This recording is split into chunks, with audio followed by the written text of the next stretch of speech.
Jesse Waters. You probably noticed a different backdrop here. We're starting to show off on Hannity's set tonight because we're interviewing the man himself, Sean Hannity, who apparently too much of a big shot to come down to the Waters World studio. But I don't care. Wait a minute, this is Waters World and I'm entering it. That's right. That's right. It's all my world, Sean. Anyway, 1 year ago, President Trump was elected, and still the left can't get over it.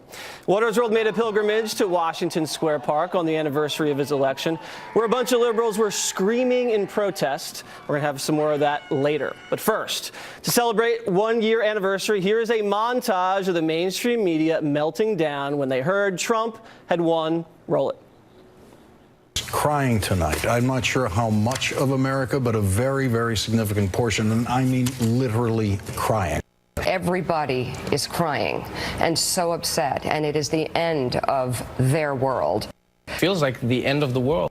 On Lifetime last night, and I was slowly getting drunk is what happened to me.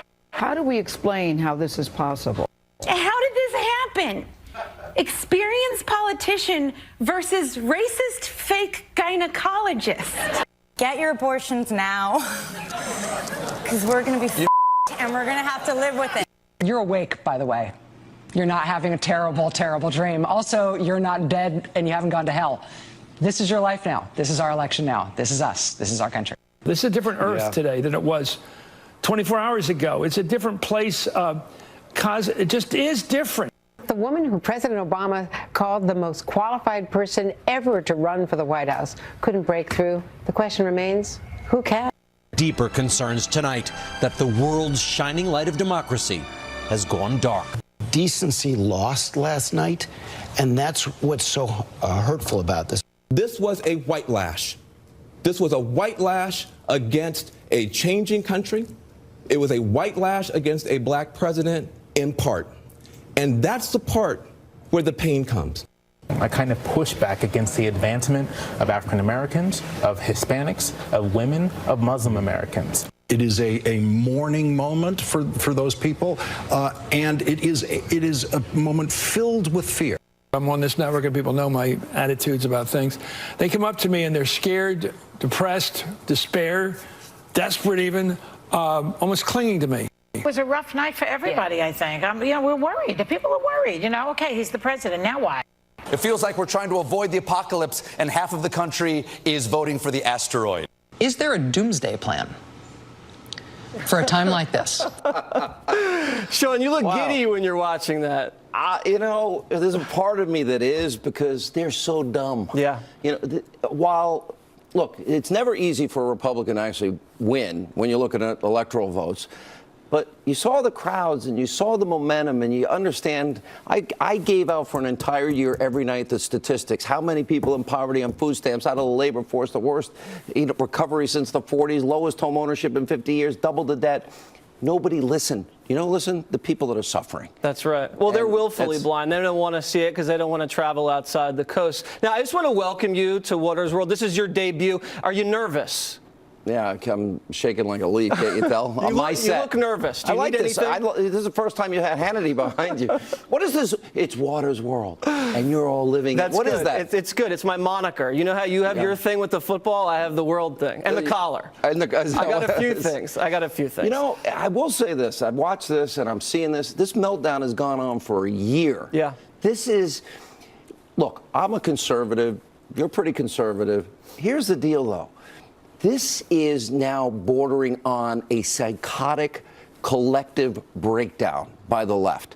They can't handle how wrong they were. They just, and it's also dangerous for the president. So you think it's based upon the fact that they called the election so wrong? No, they can't get over that. There is a swamp.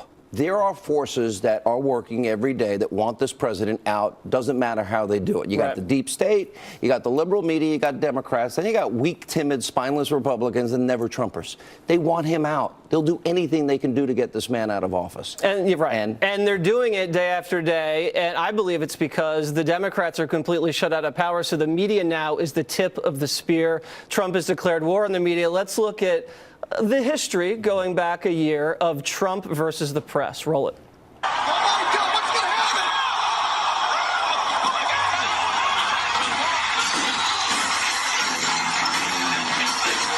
Just because of the attack of fake news and attacking our network, I just want to ask you, sir. I'm changing it from fake news, though. Doesn't that undermine... Very fake news. I know, but aren't you... When the media lies to people, I will never, ever let them get away with it. They have their own agenda, and their agenda is not your agenda. They could not defeat us in the primaries, and they could not defeat us in the general election, and we will continue to expose them for what they are, and most importantly, we will continue to win, win, win. So who do you think is winning? Because right now the ratings and circulation are up with the media, but credibility is way down. I don't think they ever recover credibility-wise. No. I'm watching this. I love the fact. I think the single greatest quality of Donald Trump is he's not going to take your lies. He's not going to take your misinformation. He calls you out for what you are. And now the American people, this is a media bias thing we've, as conservatives, have talked about for years. Now you see it day after day, night after night, newspaper article after newspaper article. And in the sense, I don't see how they recover any credibility. You know, well, he so successfully branded them, and that's one of his strengths. It's the huge. Fake news has been so deadly, and now no one trusts anything, whether it's even right or wrong. Listen, I think people are hip to media bias. Yeah. I said in 2007, this is before you were born. That's about right. Thank you. Still have the looks. Yeah, you still look good. I said journalism's dead, Jesse. It's done. It's buried. It's finished. And it's sad because people deserve the truth. You know, there are times I definitely have a conservative view because I believe conservatism works. But you just have to look at truth sometimes. Yeah. And they're so ideological. Everything is seen through the prism of this hatred that they have towards the president. It's not good for the American people. It's not good for the country. And in that sense, they are the opposition party. They are what Bannon said they are. That's right. And he was blasted for saying that. And he didn't say the media is the enemy of the people. He said the fake news media is the enemy. That's most of the media. That's true. That's about 90% of the media. I want to get your assessment about the president's international relations. He's had a lot of speeches and going on a lot of trips. Here are some of the highlights. A better future is only possible if your nations drive out the terrorists and drive out the extremists. Drive them out. Drive them out. Rocket Man is on a suicide mission for himself and for his regime. The United States is ready, willing, and able, but hopefully this will not be necessary. While we will always welcome new citizens who share our values and love our people, our borders will always be closed to terrorism and extremism of any kind. Now I know you love Little Rocket Man. Love Rocket Man. Love Rocket Man. But, you know, look, we went through 8 years. Imagine this. We had a president that couldn't say the words radical Islamic terrorism, man-caused disasters, all these euphemisms, overseas contingency operations.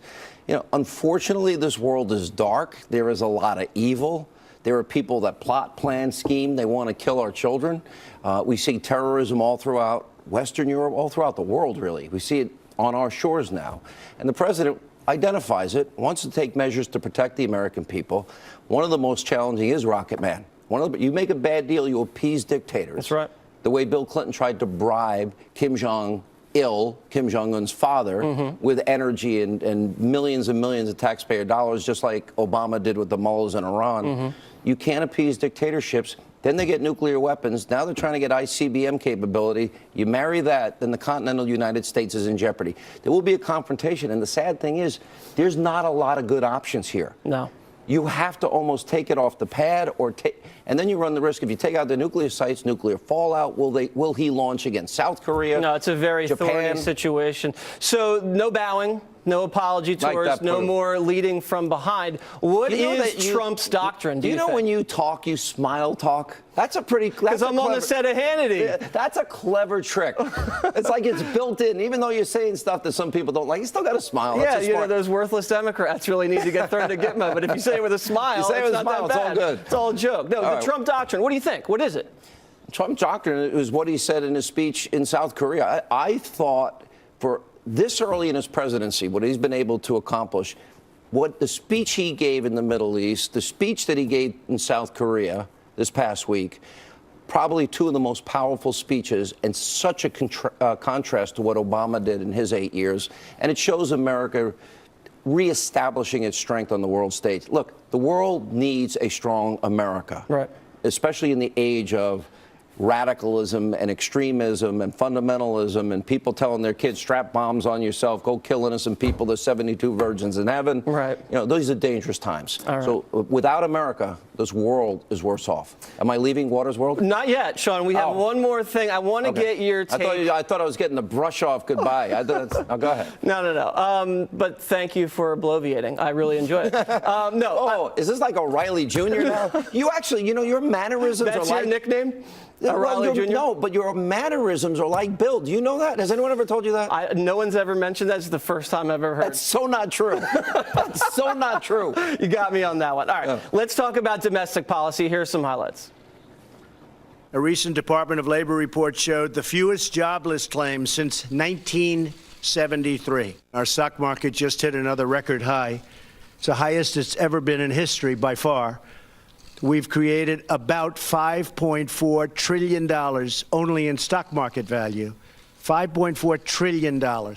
Today, I am keeping another promise to the American people by nominating Judge Neil Gorsuch of the United States Supreme Court to be of the United States Supreme Court. I think there's blame on both sides, and I have no doubt about it, and you don't have any doubt about it either. All right, so that was the Charlottesville press conference. That really hurt the brand. But, I mean, you have Gorsuch, you have the regulations he's tearing up, great economic growth, but no real legislative accomplishments yet to speak of. You know, it's interesting. This past week on the show, I did what I call a mini monologue, and I addressed it to especially the Senate. And I'm like, okay, we saw what happened. They were making a big deal in the media. Okay, we lost Virginia, New Jersey. Blue states. And Washington, blue state. And they're making a big deal. Oh, this is foretell what the future is. The Republicans do hold their destiny in their hands. Yep. The Senate failed miserably on repealing and replacing. If they fail on this economic plan and fail to get the economy at its potential growth, they're all risking their future. Do you like the tax cut plan? Because your taxes are going up, Sean. Yeah, thank you. I appreciate that. So are yours. That's true. It is true. You know, I don't like it because it seems that the Republicans have abandoned Reagan conservative supply side economics. Right. I'm not a nationalist populist. I'm a Reagan conservative, always have been. Mm-hmm. And Reagan was able to show through cutting the top marginal rate 70 to 28%, we doubled revenues to the government. It stimulates growth. 21 million new jobs created. At the time, it was the longest period of peacetime economic growth in history. And I want those. I started as a dishwasher. I want the dishwashers. We can tell, Sean. We can tell. How can you tell? It's the soft. Look at my hand. You kidding? They're more busted up than anything in my body. Let me ask you before I let you go. You're a Hollywood guy now. Hollywood elite. You have a movie. Wow, that's so the biggest insulting. Insult you could hear. That's the biggest insult. Yeah. Why should people watch the movie Let There Be Light? Okay, what I did here was on paper insane. It was we shouldn't have been successful, and I'm not saying that. I'm not patting myself on the back. I saw a script that was just the opposite of what we see every week in Hollywood. It's simple, formulaic, sex, violence.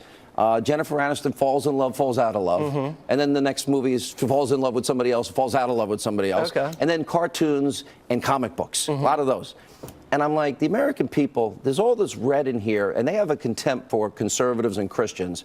I saw this script, and I knew instinctively that it would touch people's hearts. It would touch their emotions, even their souls, the letters I'm getting. I've now gotten so many reports that entire theaters of people are crying. Wow. And as a result, we started with 373 theaters, then we went to nearly 700, now we're at 900.